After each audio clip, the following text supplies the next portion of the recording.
Sveicināti, kungi, dāmas un biedri! Mani sauc Aldis. Un mani sauc Ruta. Mēs dzīvojam Kanādā un pārvadājam kravas pa Kanādu un Amerikas Savienotajām valstīm. Patīkamu skatīšanos!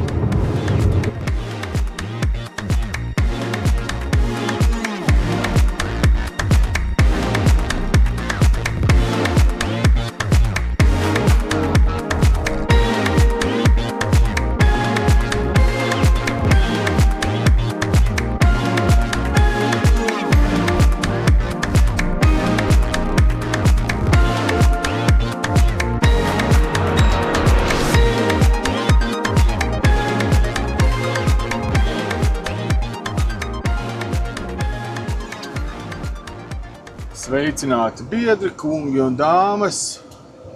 Ir 18. janvāris. Tātad ir 18. janvāris, 15 pāri 12. naktī. Tātad tikko ir iestājies 18.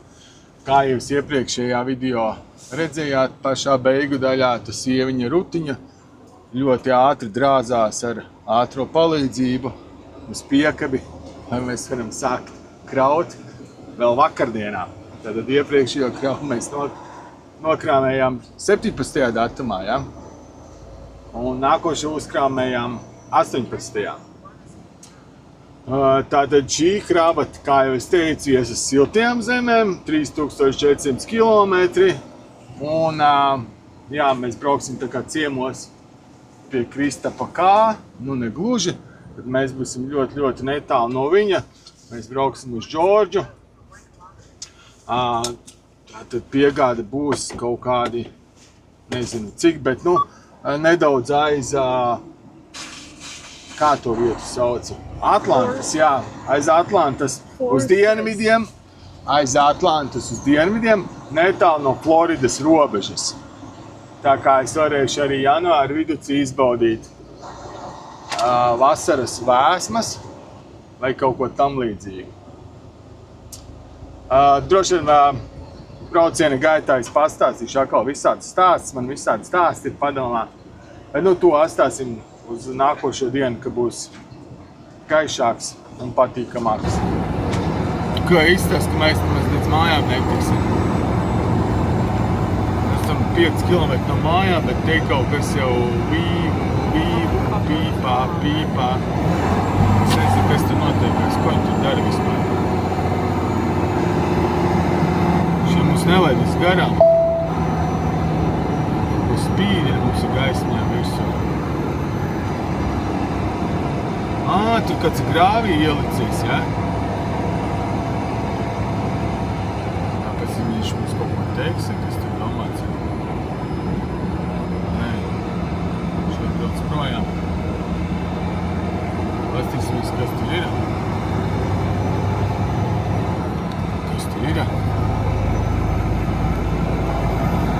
Nevar redzēt, viņš tur nekīros tīkoja. Kāds ir tik salicīs. Jā, es braucu, viņi apgriezās un braucu. Nē, viņi braucu. Nekas, viss kārtībā, braucam mājās, tur būs mājās, super, urā. Jā, bijām iebraukuši benzīntankā Haskijā. Ko es varu pateikt? Man liekas, toši tur īpašnieks ir no Indijas.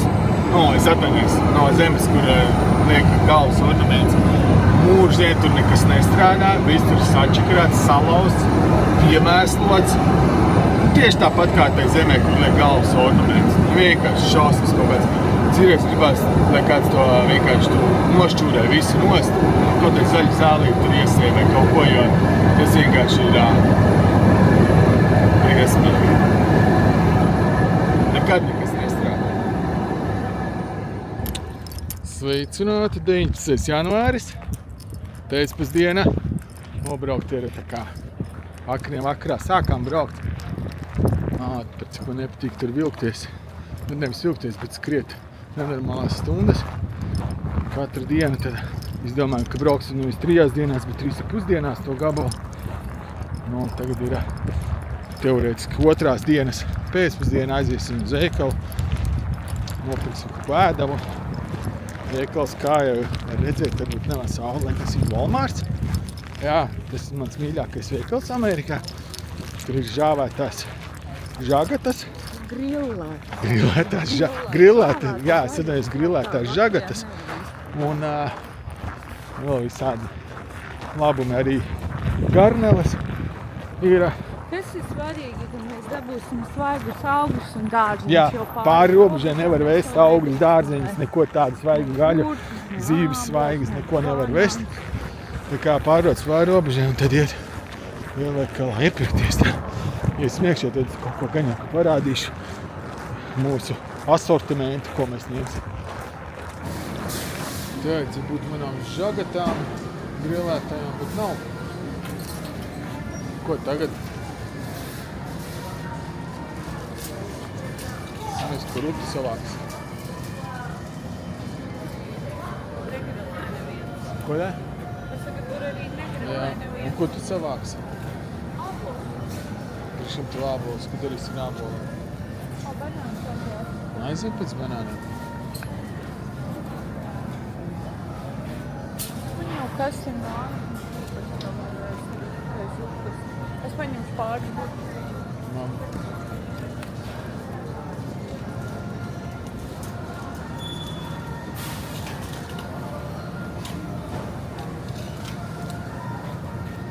Bet tev vienmēr vajag lielus gurķus, jā. Viņiem nav kaut jāma. Krāsnes gurķus, jā. A tu filmē? Nē, skatos, kamēr aizes pēc... labi, es pēc... Arī kur banāns aizes savāksi. Alveja. Visiem, kas nezinu, kas ir alveja, tad izstās alveja. Tas no rutas. Jā, perfekti. Labi tev? Jā, vajag paņemt vairāk, man liekas. Vēl? Jā. Jā, tas labi, jā. Tos pirmos sēdīs, jā. Labējam pēc garnelēm. Un šniķerīšiem, ja? Tavu Snikrīšiem? Nā, es nezinu snikrīšiem. Nē.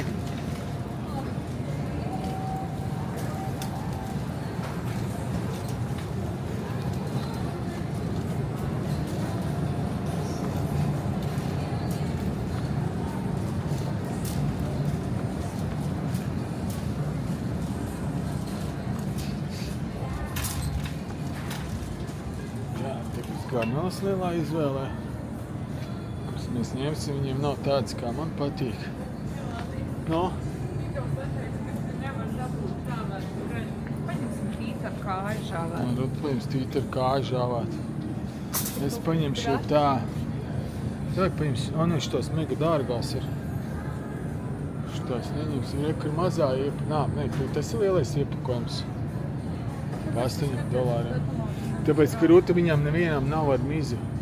Šitās nav garšīgas. Mizu rekur tās lielās man negaršo. Man zik, tās ir, kas tās ir? Tas ir ar visu arī galvu. Ar galvu? Nē, es domāju, šitās te, kas tās ir. Nē, šitās ir milzīgas, kas tāds man nepatīk. Davai ņems šitās te parastās. Es negribu pa $18, arī kas pa $14 ir. Sēdi, vai ņemsim šitās te pašas lielās. Vēlēs lāstas virsū, es ceru, ka šitās maksā.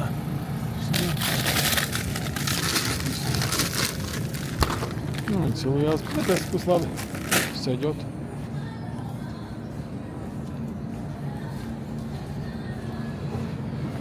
Kas uztāds ir? Klases un šis viss ir... Arī, kur ir šitās te garneles, Kā kas ir. viņi sauc, kas bija lasam līdzīgs, bet ir šī mātāk? Feikais lasis. Korel.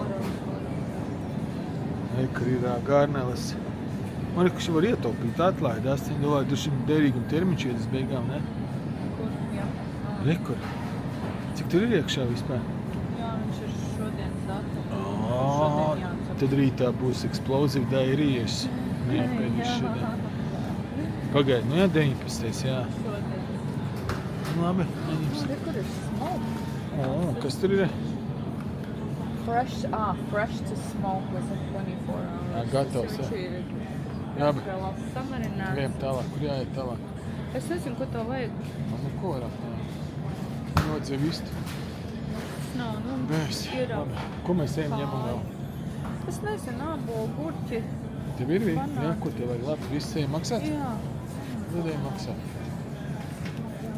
Manas lūkšanas ir uzklausītas. Visi ir šeit. Duši šitā būs sadegusi izstās melna, jā? Ir melna. Pastīsimies otru. Jā, šitā izstās labāk. Un viņš tā vēl ir karsti vēl. O jā, šitā izstās daudz labāk. Melno sadeguši izstās, ne? Tur visu kaut ko vēl dabūt izsēdz. Vienalga, tu vari ņemt, ja tu gribi viņu. Es negribu, es gribu visu to ēst. Es zinu, kā mums vajadzēja paņemt to gurķīšus. Marinētas gurķīšus. Nevajag, viņiem nav garšīgi. Nav garšīgi, nu aizējam mazo burciņu. Paņemsim vēl. Pēc tam viņi kas notikos?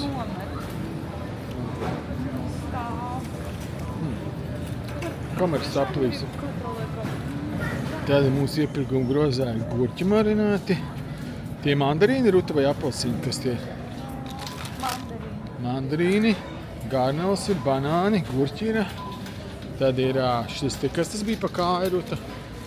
Šitā kāja, kas tā bija tītara kāja žavēt. Un ābola arī ir apakšā. Un tad ir grilēta žagata. Labu apetīti.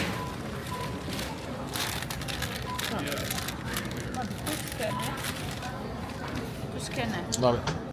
Labrīt, 20. janvāris. Aizmirsu parādīt kartē, kāds izskatās. Mēs jau esam, kā redzēt, pēc punktu jau pusceļā. Aiz Minneapolis. Izbraucām pagājušajā nedēļā cauri Minneapolisai.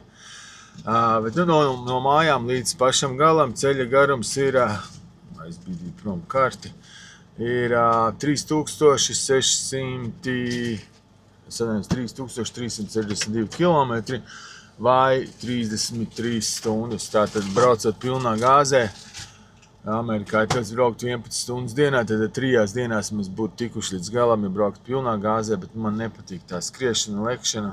Braucam mierīgi, lēnām, lai nav tā te jāskrien pa galu, pa kaklu. Doma būtu galā rītā vakarā, jā, un tad ceturtdien no rīta piegādāt kravu un tad jau braukt tālāk. Kā redzat, ļoti daudz štatiem jābrauc cauri, izbrauc cauri no Saskatchevanas, North Dakota,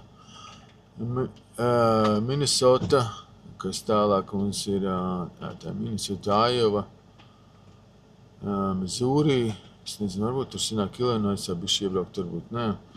Tad ir Kentucky, Tennessee, un tad ir Georgia, jā, būsim. Nav gluži tā kā es teicu, tuvu Floridas robežē, bet, nu jā, kādā ziņā tuvāk Floridai mēs būsim nekā, ka mēs esam Kanādā. Šodien būs arī story times, pastāstīšu kaut ko, bet nu tas būs tā, ka sāksim braukt. Tā, sākās story times, sāku ierakstīt un ievilkt, kas varos, uztaisīju inspekciju, viss kārtībā, izņemot kravas numura nebija. Un par to man iedeva brīdinājumu. Diemžēl kravas numurs ir pazudis momentā, kad esmu restartējis tableti, jo šai te mums jaunie, nu vairs jau nav jaunie, jau kādu pusotru gadu vai 2 gadi sistēmai, kura saucās Samsara. Kaut kas ir noticies, viņa nespēja vairs pateikt, kurā momentā tu pārroc pāri robežai, un viņš nenomaina Kanādas ILD pret Amerikas un pretēji. Tas vienmēr jādara, ir tā kā manuāli jārestartē tableti, un tikai tad viņš saprot, ka tu esi citā valstī iekšā. Līdz ar to tajā momentā arī pazūd laikam tas kravas numurs, mēs to nebijām piefiksējuši, bet nu labi, tā nav liela problēma, un vienkārši brīdinājums par to ir un viss.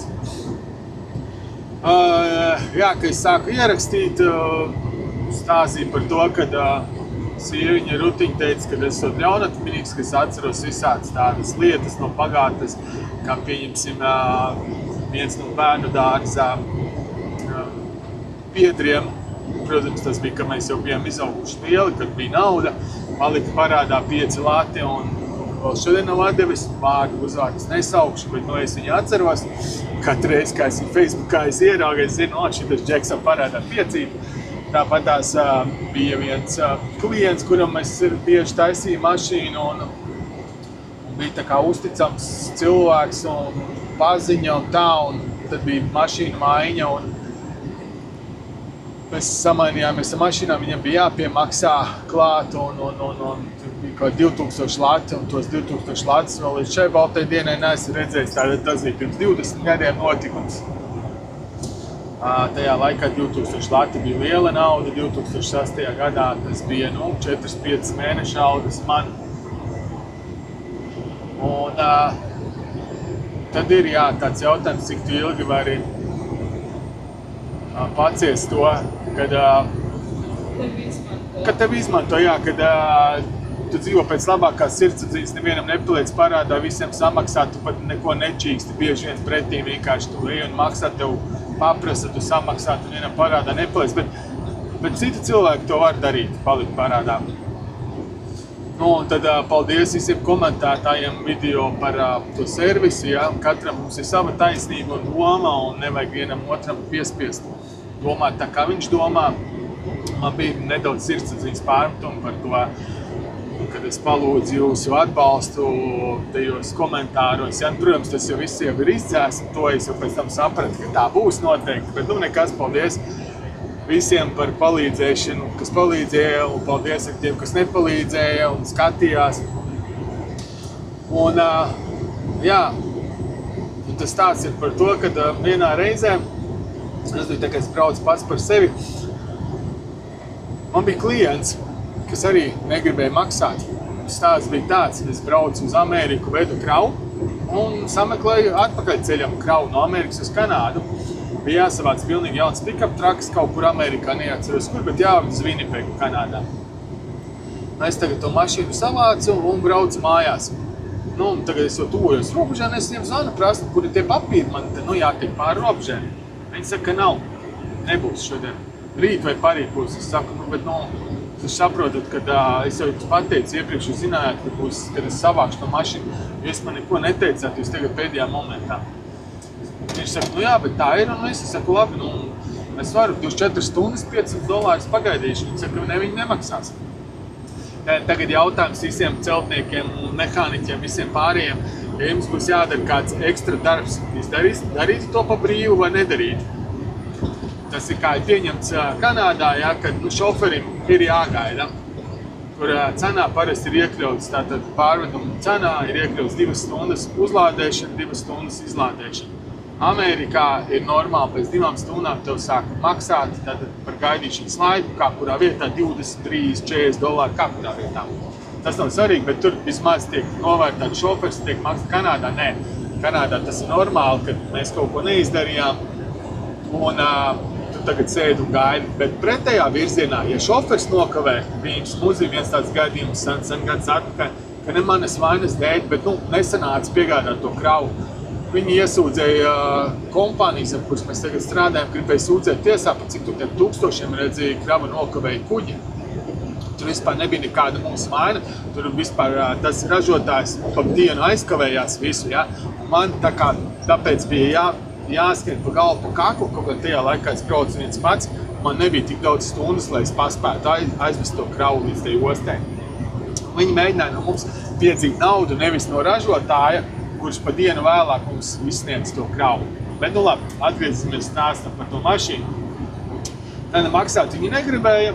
Es saku, labi, es viņu atstāšu pat benzīna tankā pirms robežas, un nākošanai man ir tāpat nākošā krava lejā uz Ameriku, man ir kas nav sameklēts atpakaļ ceļam, es jums atvedīšu, es neko ekstra neprasīšu.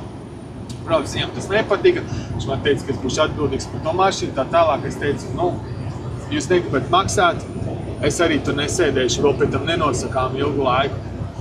Pienāk nākošā nedēļa, savāc to mašīnu atpakaļ ceļā, aizvest bez robežai, protams, papīra nav. Es viņam saku, ka labi. Es jau esmu uz robežas, es paņemšu viesnīcu, turpatās, jo tajā laikā es braucu mazo Fordu, tā bija ziema, man nebija kur gulēt īsti mašīnā, nebūtu augstu. Paņēmu viesnīcu, teicu, labi, $500 par to visu, un es iekļāvu arī viesnīcas cenu iekšā viesnīca, toreiz bija nemaldos $100, tad tagad tie arī pat Amerikas $100, tas bija kad 130 Kanādas. Vienalga, tagad es viņam tā kā iekļāvu 24 stundu to gaidīšanu visu viesnīcu jau tajos $500. Viņš man piekrita, ka viņš samaksās viss kārtībā, pa telefonu, ar kredītkarti caur, kā es šķērsošu robežu. Pienāk tā nākošā diena, jā, ir tie papīri, es pārbraucu pār robežu, ja viņš man, es viņam zvanu, saku, jā, esmu Kanādā, lūdzu, tu samaksā, un tad es pēc tam 2 kaut kādām stundām būšu galā pie tā dīlera un to mašīnu piegādāšu. Viņš jau pateica, ka viņš man nemaksās. Jāaizbrauc uz vietas, un tad viņi man samaksās, bet viņi samaksās tikai to summu, par ko bijām sākumā vienojušies. Es saku, nē, tā neies krastā. Ja tomēr es esmu ekstra darbu darījis un gaidījis un pa viesnīcu maksājis. Tā nav smuki, vai ne? Jūs visi pārējie cilvēki, kas arī strādā, dabūt strādāt ekstra darbu, jūs taču arī gribat samaksu par to, vai ne? Neviens nebūs tā, ka, tu man tur foršs džeks esi, vai ne? Es tagad tev pa brīvu strādāšu, ne? Neko, tā viņš man arī nesamaksāja, es viņam teicu, labi, es braucu mājās. Protams, man zvanīja tur pa ceļam, tur, es viņam tagad devu vēl vienu iespēju, viņš teica, ka nemaksās, teica, viņš čau, aizbrauc mājās, mašīnu nomet savā pagalmā, atēna akumulātoru, lai it kā viņi neredz GPS, kur atrodas, vai ne. Bet, protams, viņi jau pēc mana kompānijas reģistrācijas var redzēt datubāzē, kur es dzīvoju un tā tālāk. Un tad pienāca tas moments, jā, kad sāka zvanīt dīlers, tad mašīnas īpašnieks, tas, kas to mašīnu bija pasūtījis, viss man tur sauca par zagli un nelietu un tā tālāk, un es viņiem skaidroju, vai ne, kad atvainoju, bet jūs tas brokeris, tas vidutājs, jā, viņš uzskata, ka man ir jāsarādā pa brīvu. Viņi, protams, teica, ka tā nesot viņu māja, es saprotu, tā nav viņu māja, bet lūdzu, ejiet brokat tam brokerim virsū. Es savu darbu izdarīju, brokeris nebija izdarījis savus darbu, dokumenti nebija laikā kārtībā, jā, un man bija jāsēž uz robežas un jāgaida. Un jāmaksā vēl pa viesnīcu, ko viņš man neko negrib kompensēt, kas ir normāli Kanādā, tā ir pieņemts. Un tas ir diezgan nožēlojami, ka šofers ir tas, kas cieši no tā visa.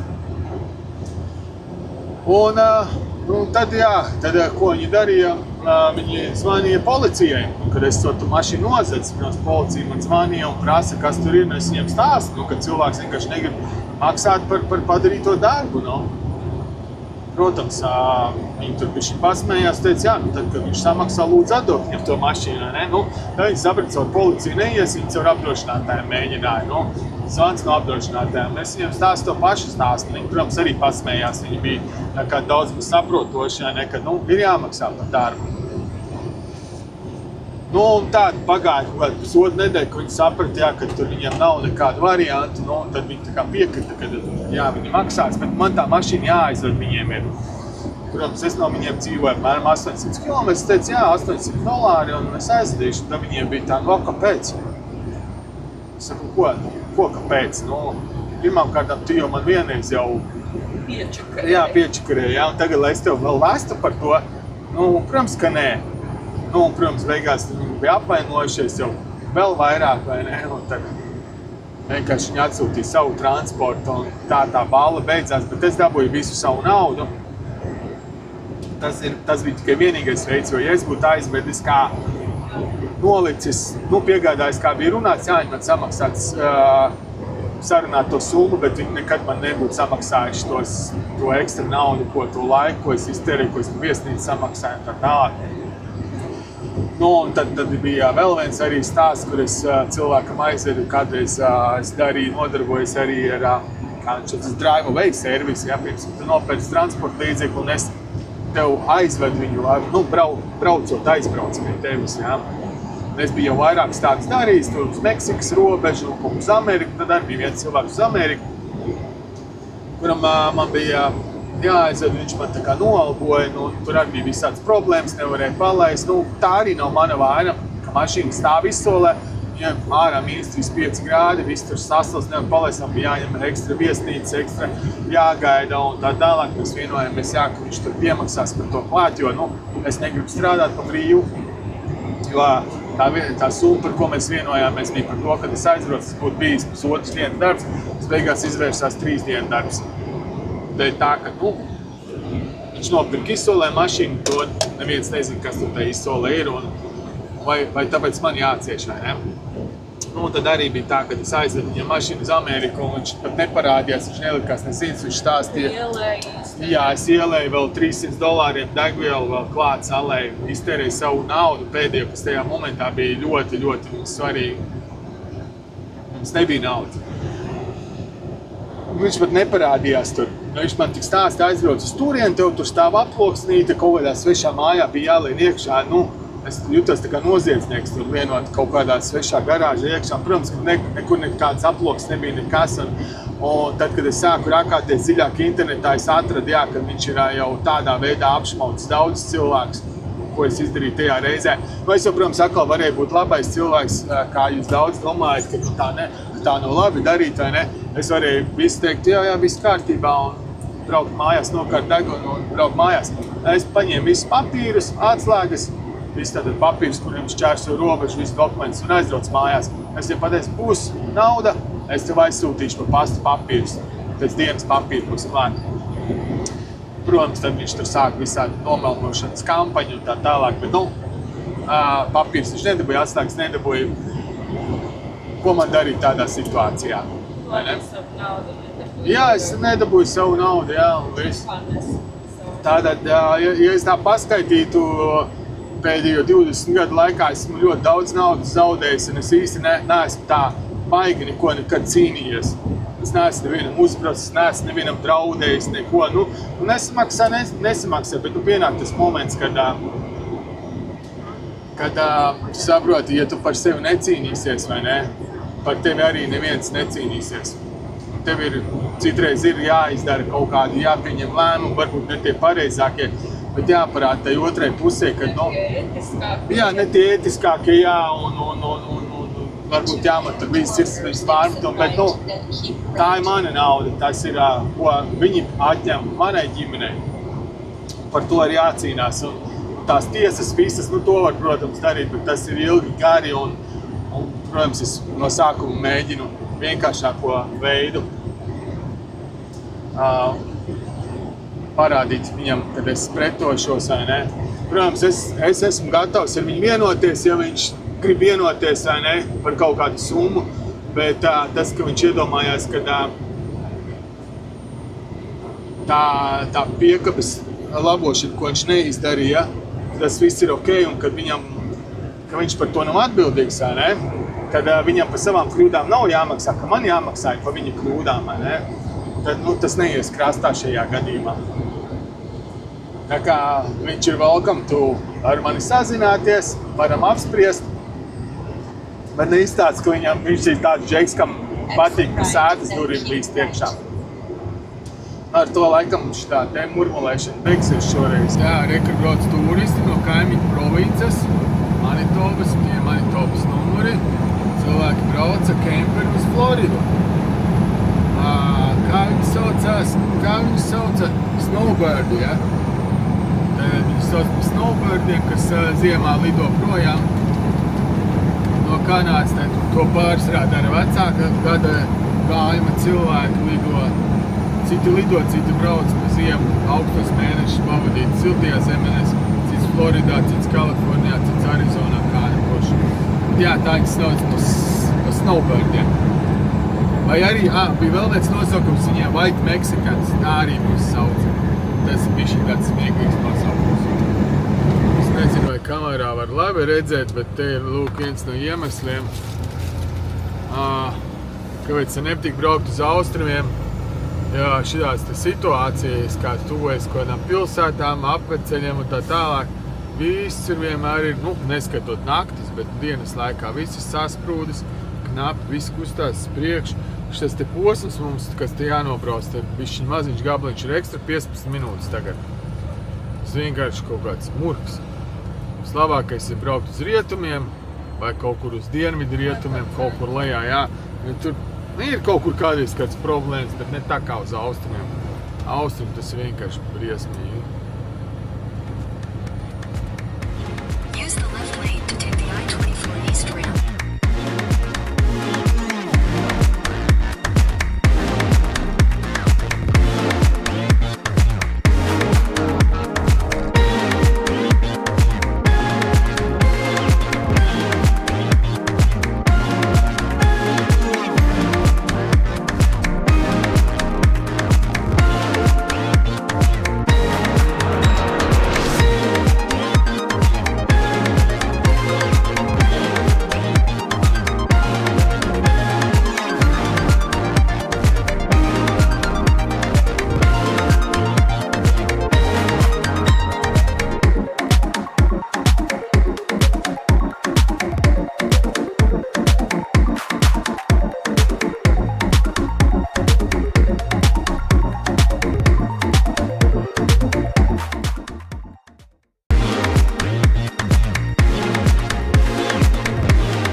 22. janvārs 26. gads, esam highway lielceļa 75 malā.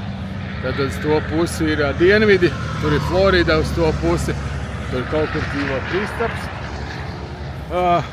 Kravu piegādāti, gribēju parādīt pāris lietas, par ko man paņēma 13 000, jūs varēsiet izteikt savas domas.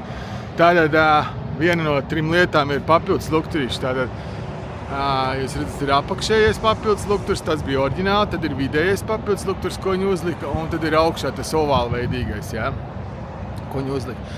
Tātad viņai bija jāpievieno 2 vadi, 3. Tātad mīnus, ja, masa un 2 pozitīvie. Tātad viens pozitīvais bija no baltā lukturīša, ja, kas ir atpakaļ skata lukturs, un dzeltenais vats, ja, tātad tas nevis dzeltenais, bet dzeltenām gaisām mirgojušām bija jāpievieno šeit lūk zem rāmi, ko viņi nevarēja atrast. Viņi teica, ka Freightliners nezinot, bet patiesībā zina. Tātad šeit zem rāmi ir, te kaut kur iekšā sānā, ir vadu gali, pie kuriem vieno klāt ar visām uzlīmēm, kas tie pa vadiem ir. Tas ir viens darbs, ko viņi darīja 8 stundas. Nezinu, ko viņi tur darīja 8 stundas. Nākošais tā, gaisa kondicionieris, tas nav tas gaisa kondicionieris. Starp citu augšējo lukturī tas pats liku, to viņi nelika. Gaisa kondicionieris bija normālais mājas kondicionieris. Tad viņiem es pateicu visu lūdzu pa vienkāršo. Kur te uz kastes, kur te ir caurumi. Ja. Viņiem vienkārši bija jāuzliek virsū, jāizved caurumi un jāpieskrož šeit. Un jāievelk caurulas iekšā mašīnā.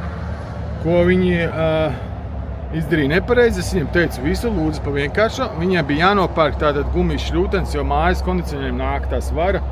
Vai kāds viņi tās cietās, kuras te nevar izmantot. Tās viņiem bija jānopērk par savu naudu, ko viņi iztērēja izdevumos. Bet, ko viņi darīja, viņi taisīja pārēju tur sienā iekšā. Ko es viņiem teicu, ka man nevajag, jo vairāk savienojumi, jo vairāk iespējas kaut kas var iet garām. Lūk, šādi te es viņiem palūdzu, viņi to nevarēja izdarīt. Viņi taisīja pa sarežģīto, viņi man par to ekstra ņēma naudu, jo viņiem redz tur kas tur 2 stundas, ko tur kas tur. Tātad man kondicionieri uzstādīja, tātad šo te es pats uzstādīju. Tātad caurumi sienā tika izurti un ielikti kaut kādi, kā viņi pareizi saucās, kniežu uzgriežņi vai kaut kā tādu iekniede uzgriežņu sienā.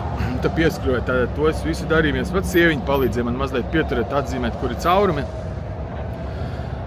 Visu šo te šļūteni, visas pats vilku iekšā, es nekad neko tādu nebiju darījis. Tad man bija jānopērk pumpas, ar ko izpumpēja ārā gaisu. Un jāuzpild, es to visu darīju agrāk pavasarī. Pa dienu bija +5 grādi vakarā, kad es beidz biju jau mīnusos. Ar visu pildīšanu, uzstādīšanu, visu man aizņēma 8 stundas kondicionieri uzstādīt ar visu iekšējo daļu. Kur viņiem iekšējai daļai, viņi pirms tam iekšējo daļa bija skrūvējuši. Te lūk augšā 4 skrūvas ir pie sienas. Pie tām skrūvēm tad turējās tā iekšējā, es savējo ieliku zemāk, 1. stāvā. Tātad man kondicionieri uzstādīt, uzpildīt visu aizņēma 8 stundas. Lielākais darbs bija kas, šī te kaste, kur liek ķēdes. Tātad pirms viņiem devu, es to kasti atbrīvoju. Es pilnībā visu izņēmu ārā, kaste bija tukša. Un kaste sastāv. Vainoši parādīt. Kaste ir uz rāmja. Tātad šeit ir rāmis rekur. Un te ir rekur rāmis. Tātad te ir ar UV skrūvēm viņš piestiprināts. 2 UV skrūvas katrā pusē, tātad 4 uzgriežņi katrā pusē. Šī te plāksne, kas ir pa vidu, tā ir iemetināta ar visu šo te ģeneratoru, ja, kas kādreiz bija arī kā kondicionieris manā vecajā Volvo, ko es viņiem palūdzu to daļu vienkārši izraut ārā no vecās mašīnas un jaunajā nelikt. Man tikai atstāt šo te kasti ar visu ģeneratoru. Te var redzēt, ka bija gaisa kondicionieri, šļūtens, kas gājas salonu, tās vairs nav. Tagad šajā gadījumā viņiem bija vienkārši jāpievieno pie Tosola viņš, ja, par cik viņiem arī dzēsēšana. Tad Tosola šļūtens viņiem bija jāvelk līdz šieniem. Var redzēt, jā, te ir motors sildītājs, kas silda motoru.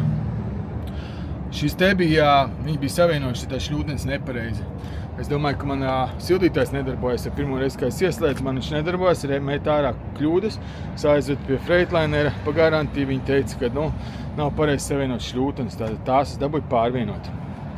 Kas vēl viņiem bija jāizdara? Jāpievieno elektrība. Jā. Tātad viņam vajag plusu mīnusu. Es parādīšu tādēļ, nekur viņiem pie akumulatoriem nebija jāliek, kur ir lielie vadi, kas paredzēti tā kā, piepīpēšanai, ja? Te viņi vienkārši pievienot tos te vadus klāt, es viņiem tā arī teicu, palūdzu, pa taisnošu šo te kastu. Vienīgais vads, kas viņiem bija jāvelk salonā, tas bija tam, kas ir vadības blokam, tam ekrāniņam, uz kā tu ieslēdz, izslēdz un regulē temperatūras, ja? Vai lādēšanas ciklus, bija jāievelk viens vadiņš, tātad, kur viņi te var redzēt, te nevar redzēt īsti, te kaut kur viņš bija, kaut kur viņš iznāca, reku, tad šitā te, tu var redzēt, šitā tur esnā bunte, ja? Viņš ir īkšķi ir esnamā, ja? Apmēram, un treku tas vads, ja? Tāds vads bija jāievelk salonā, kur tur tiešām paņem stundu vismaz. Es pat teiktu, varbūt pusotru stundu. Tur jāpajauc nos, lai viņi tur izvilkt. Grīdā apakšā ir caurums, ka tur var ievilkt viņu iekšā, un tad vienkārši tur jāpajauc paneļi nos, lai var ievilkt tos vadus. Tātad viņi darīja 3 darbus, tas izmaksāja 15 000, ja? Ko viņi iztērēja, kur viņiem bija jātērē nauda. Tad viņiem bija kondicionieriem jānopērk šīs te gumijas šļūtenes, kuras nezinu, cik viņi maksāja. Un jānopērk pāris savilcēji, lai savilktu Tosola tās caurulītes. Tad vairāk viņi neko nepirka. Kondicionieri es viņiem pats iedevu, ko viņi lika virsū. Un lampiņas es pats biju jau nopircis, kuras viņiem iedevu, kas viņiem jāliek virsū. Tā kā no materiāliem viņi neko daudz tur nav no kabatas iztērējuši. Komentāros visi var atstāt, cik apmēram jums aizņemtu laika, ja? To darbu izdarīt. Tātad šo te visu lielo kasti noņemt no vecās mašīnas un pārcelt uz šo mašīnu. Kā jau es teicu, 2 pozitīvie vadi, kas ir šeit. Ja? Viens kabelīts, kas iet salonā, kas bija jāieliek. Protams, tas arī bija jāatvieno no vecās mašīnas nost. Un tātad kondicionieris un lukturīši. Lūdzu visi, kas ir kaut ko darījuši vai nav darījuši, kuriem ir kaut kāds nojausmas, komentāros ierakstiet, cik jums tas aizņemtu laiku. Tā, plus mīnus stundās. Un tad paskatīsimies, ko viņi ir ierakstījuši. Vēl pabeigšu par kravu. Jā, krava piegādāta kopā 3 dienu brauciens, 3400 km. Mums bišķīti paņēma vairāk, jo Nešvilā bija Tenesijas štatā Nešvilā bija sastrēgumi, vai avārijas. Mēs bijām tieši uz pirms 5. Tad mēs dabūjām braukt apkārt riņķi ielīkam, tur bija ekstra kādi 30-40 km. Bet vienalga kopā zem 3500 km iespējams nobraukt 3 dienās. Un mēs to izstiepām uz 3,5 dienām, jo man nepatīk tā skriet. Samaksa par šo braucienu ir rupi rēķinot apaļos, ļoti apaļos ciparos ir $6000. Tā kā nevar sūdzēties. Tālāk notiek kas? Mēs braucam 1200 km tukšā atpakaļ uz Indiānu. Un tad jau redzēs, kas būs no Indiānas tālāk. Paldies par skatīšanos. Līdz nākošai sērijai. Aizmirst piemetināt, kad atdošanas vieta bija apmēram 2 stundas no Floridas robežas. Tā kā mēs bijām tādos vasarīgos apstākļos, ārā bija apmēram plus 10 grādi. Salīdzinoši par to, cik mums mājās tagad ir mīnus 30, kaut kādi 5 vai 2 vai kaut kas tāds. Tad jā, tad šeit es teiktu, ka varētu priekā veselībā, ka varētu būt tā kā gandrīz vasarā. Un kaut ko vēl gribēju pateikt, būs Aļaskas brauciens, būs tāda lieta pavisam drīz.